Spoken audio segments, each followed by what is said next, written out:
Hello, everyone, and welcome back to another episode of the TAVS podcast. I'm not entirely sure what episode this is in the series. It'll be in the title. But today I wanted to talk about some of the struggles of early content creation, okay? And the reason that I want to talk about this is because this will be now the 5th week we've been going on posting 2-a-day videos. And I've been learning as I've been going and slowly coming to terms with my strengths and weaknesses as it pertains to this specific industry, right? And figuring out what I do and what I don't know and things of that nature. So let's just start off. And this may end up being more than one episode because I try to keep these about 30 minutes so that I don't bore you guys to death with an hour and a half videos. So why don't we just start with the one that today has been the most burdensome, and that is lighting, okay? I don't know if it is just I have not been behind a camera for a lot of my life, so this is something I didn't know, or if I just didn't take into consideration what light has to do with an image. It's entirely possible for both. But just so you guys are aware, I'm shooting on a 1080p webcam from Logitech. I don't remember the specific name for it. If you guys want that information, feel free to comment down below, and I can leave the info in reply to your comments or in the description of the video. And it shoots video at 1080p and 60 frames per second, I believe. 30 or 60 frames per second. And I admittedly did not do a lot of research at the onset when purchasing a camera because I purchased this, a version of this camera I've purchased before. When I thought about, I never actually really made a go at it, but probably 2 or 3 years ago, I thought about trying to stream. Just because I enjoyed playing video games, I played them very frequently, I played with some friends fairly frequently, and I just thought it might be fun to try and stream. So I went out and bought just a webcam. Now, in the situation that I was using that webcam originally, it did really well for what I needed it to. Now, I will say this. The other problem that I probably didn't think about is when you're playing video games, your camera is often this big in the corner of your screen somewhere, and then the gameplay is what is important, right? Well, now that I'm recording full frame on a 27, 28-inch monitor and can see everything, it's very clear that there are some things that fall short. So anyway, back to lighting. Okay. Now, I will say this. I didn't do a lot of research into the camera itself. So this camera may just not do well in less than ideal lighting scenarios. Because some of the videos that I've recorded and posted look really well. Look really good. Look really well. The grammar people are going to have a field day with me. They look really good. And I think that is because right behind this camera, right behind essentially you guys watching, is a very large window that offers quite a bit of natural light when there is natural light to be had. But on days like today, when it is raining and there is little to no natural light that isn't washed out completely by the overhead light in here, the camera quality decreases drastically. And even I can see it as I'm recording this. And I don't have studio lighting in my office to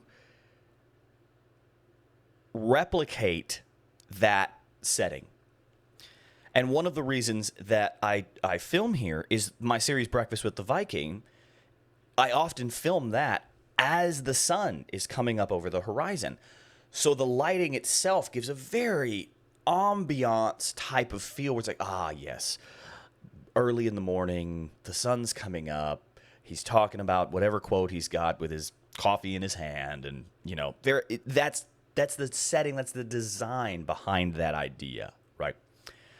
Well, but then again, there are days like today when there is little to no natural light to be had, and I actually had to go and like pull lamps out of a closet and just screw some light bulbs in them just to get this much light on my face to hopefully let the camera quality increase a little bit. And it's still not the best. You can see, if you watch some of the previous videos, you can see how much clearer the image is over what you're looking at right now. And maybe not how much clearer. It may just be an incremental difference, all things considered. But to me, somebody who stares at this all the time and wants as close to perfection as I can manage, it's a glaring difference to me. So I had no idea how much lighting was going to play into this concept of content creation. And that's just,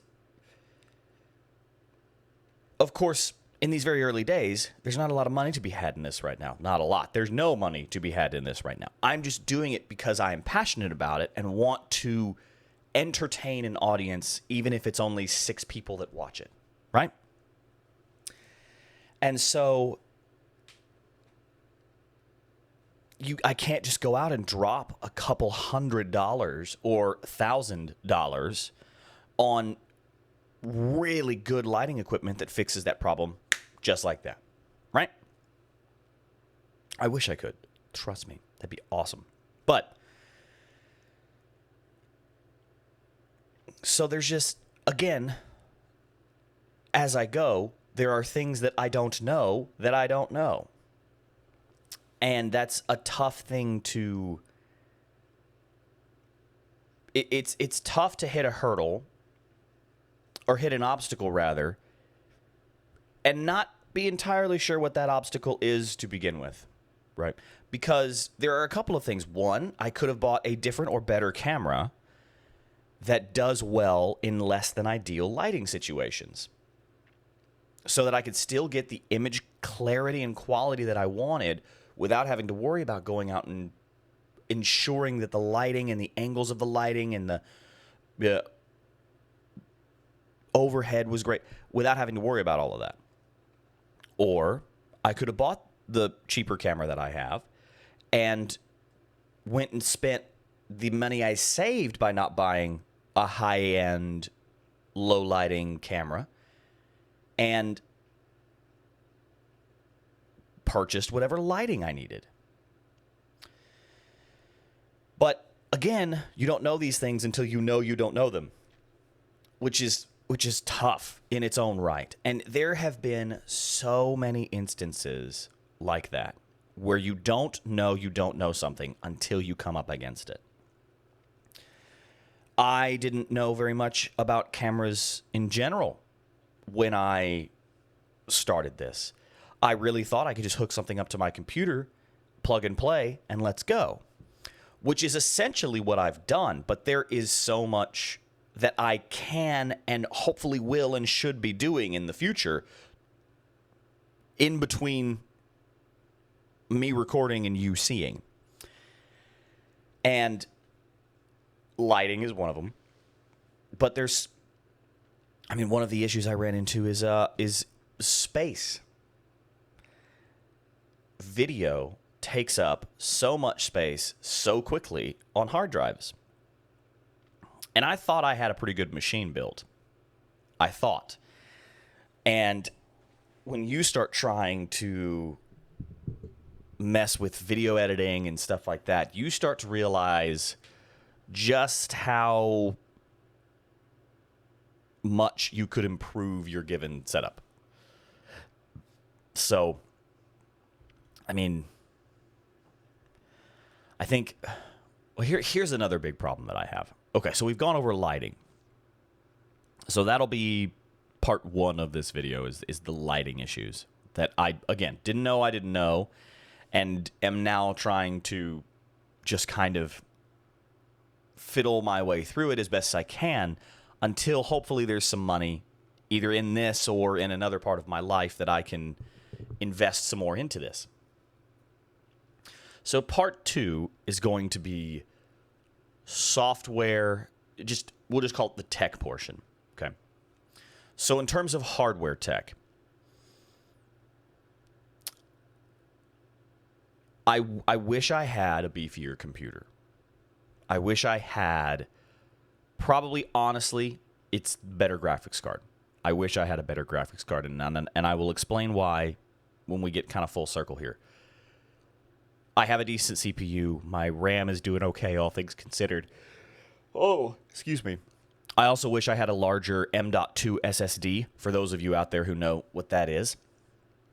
For those of you that don't, it is just a specific stick that plugs directly into your motherboard that talks to your computer brain really fast. Okay? That's the importance, essentially, of the M.2 SSD. And they come in varying sizes, which if you have bought anything that a USB or external hard drive or whatever, you know it comes in 500 gigabytes, 1 terabyte, 2 terabyte, etc. I have a 1 terabyte drive, and I wish I'd gotten bigger. I wish I had done 2 terabytes, or, if they make, I don't know if they make 5 terabyte drives for this, but if they did, I wish I'd have bought one.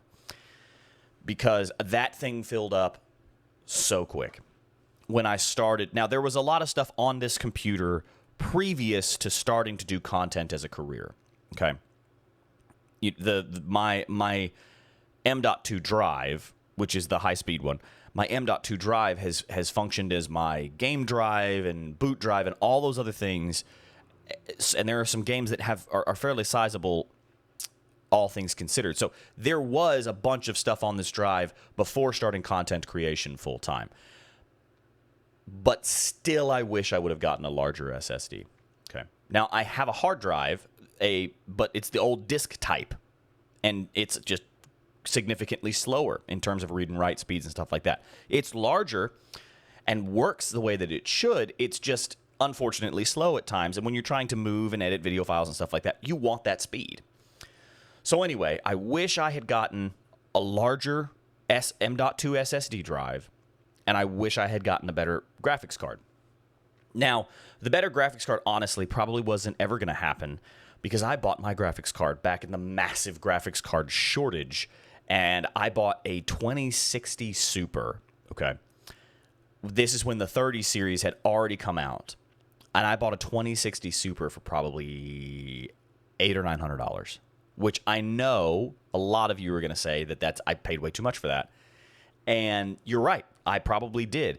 But it was my first computer build ever that I was doing, and I could not find a graphics card anywhere. So I had to go to the used market, and that was, most of the graphics cards at the time that I was looking were thousands of dollars. So to find one under $1,000 felt like a miracle, and I didn't want to let the opportunity pass up. So anyway, in terms of hardware tech, which the reason I'm pointing over here is because right on this side of the screen is where my PC sits. I wish I'd have bought a better graphics card, and I wish I had bought some more long-term memory storage. In terms of software, oh boy, here we go. One, if you guys have subscribed or watched anything on this channel, you'll know I do video game content twice a week, Mondays and Thursdays. Let me rephrase this. I was not prepared for what it takes to record video game content. Okay? Not even in the slightest. Because when I think of editing and posting video game content, I want you, the viewers, to be able to see exactly what it is that I see when I'm playing video games.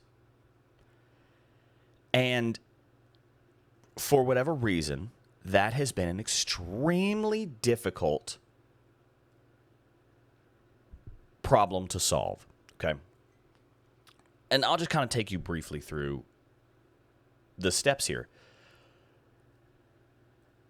A while ago, I started wanting to be able to watch my content back, watch my gameplay back. Not for any content reason, not for any content reason, but just because I wanted to be able to see the gameplay. Or if I had died in a really suspicious way, I wanted to be able to watch it back and say, okay, no, that's legit, and I was just heated or whatever. So I installed this application called Outplayed, which is an Overwolf kind of substrata. And Outplayed has the ability to run in the background and record the gameplay. And for things like Apex Legends, which you guys have seen that I post, it captures game events as well. So knocks, kills, downs, you going down, reses, revives, all that stuff. And so when I decided I was going to start doing content, I was like, great, I've already got a software program that records all of my game content. And Outplayed even lets me go in and set the camera and stuff so that it will record your face while you're playing. You can adjust where you want the camera and all of that stuff so that you essentially get the footage you want, and then you can go in and edit it down. Well, that was working for a little while.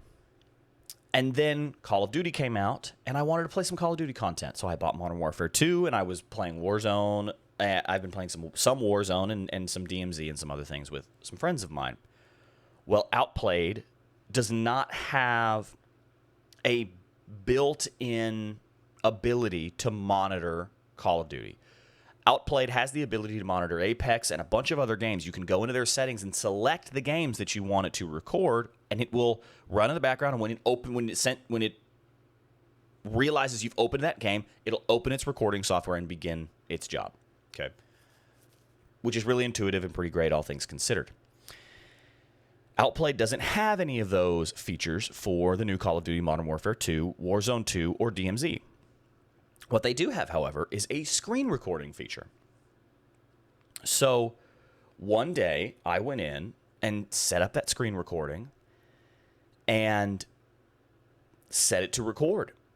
And I think I recorded 10 hours of footage that day. 10 hours that no one will ever see. Because when you set it to screen record,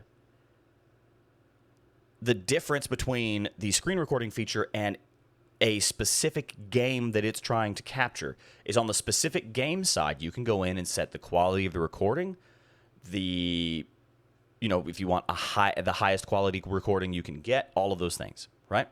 With screen recording, you can't do any of that. You just hit the screen record button and it goes. Well, Call of Duty is a pretty intense game for your system, especially for a graphics card that's a couple generations old at this point. And when the system needs all of its graphics capability and all of that stuff in order to display the game, the assets for the screen recording feature get diminished. So in other words, when I was watching this 10 hours of footage back, where I was grinding the AK-47 weapons tree in Call of Duty, if any of you care to know what that is. And none of it was usable because it would look fine being the key word, not good, not great, fine, up until anything started happening. When shots were going off or when a bunch of people were moving around on the screen all at the same time, it would stutter, it would skip, it was completely unusable, right? Even myself, a beginning content creator who understands that I'm not going to put the highest quality content out on the internet right now, I wasn't even comfortable putting that out. So 10 hours of footage gone. So I realized I couldn't use Outplayed for Call of Duty, and I needed something else. Couple research things later, and I realized I might be able to use Streamlabs, because Streamlabs OBS is what I used the couple of times I tried to stream. So I was like, okay, great, let me do this. So I set up Streamlabs, made a couple of test runs, had to fix the audio because the audio was all bunged up, but fixed the audio, did a couple test runs, and in Streamlabs OBS, it allows you to choose the quality and associated file size with your quality, okay? So there's high quality, medium file size, something else, and then I think it's called lossless quality. which is this massive, extremely large file size, I believe is how they list it. Okay. So I started with the medium high, and I was still getting some skips and stutters, and I didn't want that. So I set it at the high version, which I think is picture perfect quality or something like that. Indistinguishable. That's what it's called. Indistinguishable quality, which is the large file size. Occasionally, I was still getting some skips and stuttering, and I didn't want that. I want to view exactly what I played, right? So I set it to this lossless quality, extremely large file size, right? And did a test. Well, I played a game through on Call of Duty multiplayer, and then I went to go watch the footage back. And double-click the video, and it says, "We're sorry, Windows can't play this file, yada, yada, yada." And I was like, great. Fortunately, I already had VLC downloaded on my PC, because who doesn't have VLC? And VLC will play an AVI media file. So I played it through VLC, and sure enough, it looked great. It looked exactly like what I was looking at on the screen just after the fact, right? And my face was there and all that other stuff, and it looked great. So I was like, cool. Let's run this. So I did like a 30-minute recording session. 30 minutes of footage was 100 gigabytes of data. 100. Yes, they warned me. Extremely large file size. So then I was set on the path of, okay, how do I take this 100 gigabyte AVI file that has picture perfect quality of what I was watching and what I was playing and convert it into an MP4 file that matches that level of quality? So I'm not diminishing what I'm seeing in front of me. And to be honest, I haven't even fixed that problem yet. I'm still trying to, and honestly, I'm trying to figure out how to steer clear of AVI files and still get the quality that I want out of my gameplay recording. But this sounds like a very short problem because I'm talking about it in a span of 5 minutes. But to give you guys a sense, I have been dealing with these software and kind of tech-related problems for the better part of 2 weeks. There were 5 days consecutively that I was dedicating all of my time to try and figure out how to record the game quality Call of Duty content that I wanted to record and do the associated file conversion and stuff like that. And there are some other steps that I've tried that I left out just for the sake of brevity in this setting, because some of the things that I'm talking about now, I'm sure some of you are just like, what is he even referring to? I will never have any of these problems. This is a very niche market of YouTubers he's talking to right now. But there are tons of people who put out content, maybe not as full-time, but they get a cool game clip and they want to put it out for their friends or whatever, or just for somebody to see. So all that to say that there are so many hurdles associated with this that I didn't realize I was going to run into until they start happening.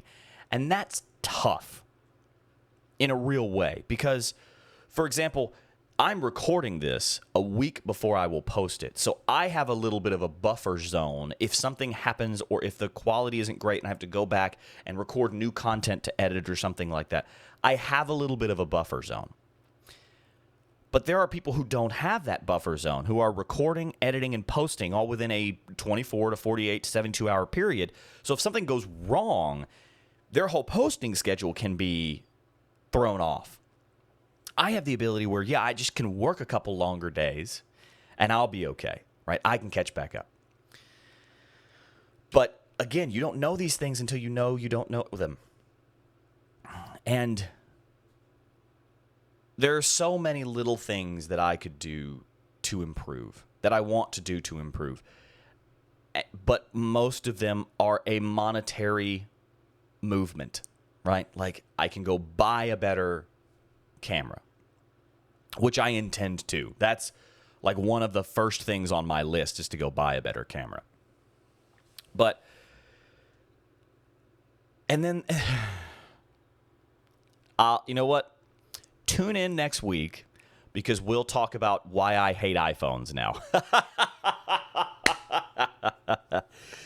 Come back for next week's podcast, and we'll continue this series a little bit. In the episode will be why I hate iPhones. Okay, and I will give you all that lowdown on the next video, but I don't think I can cover it in the next 5 minutes, and we're coming up close to the 30-minute mark anyway, so we'll leave that one alone for now.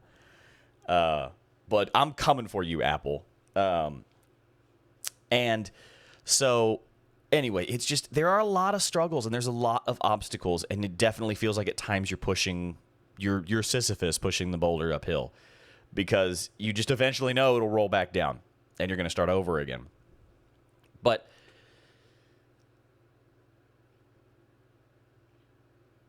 I mean, I hope it's going to be worth it. I hope that we continue to get viewers and we continue to get subscribers and gradually grow. And in a year, 2 years, 3 years, or whatever it takes, this has become something of extreme value to a lot of people out there. And that's kind of the reason for it all, right? I do it because I enjoy it, sure, but I also do it because I want to provide some type of entertainment to you guys out there. And even if that entertainment is, hey, do a ton of research before you start a YouTube career, because there are things you will want to know how to do before you ever start. So I think that's going to be it. I think we'll wrap it up there. I appreciate you guys for listening to this, what has turned into a rant about what is hard about creating content. But also, I hope you got to learn something from it. I hope that there was a piece of information here that you may not have thought about, and hopefully starts you down your own research path so you can be much, much more prepared than I was when I started out. When I'm starting out. It's not like I think I'm a month into this at this point or something like this. So anyway, don't forget to tune in next time, because we're 100% doing that Why I Hate iPhones episode. And thank you guys for watching. I hope to see you guys in the comments. Like, comment, and subscribe so that you don't miss any future content. And as always, I'm your host, the American Viking, and have a great day.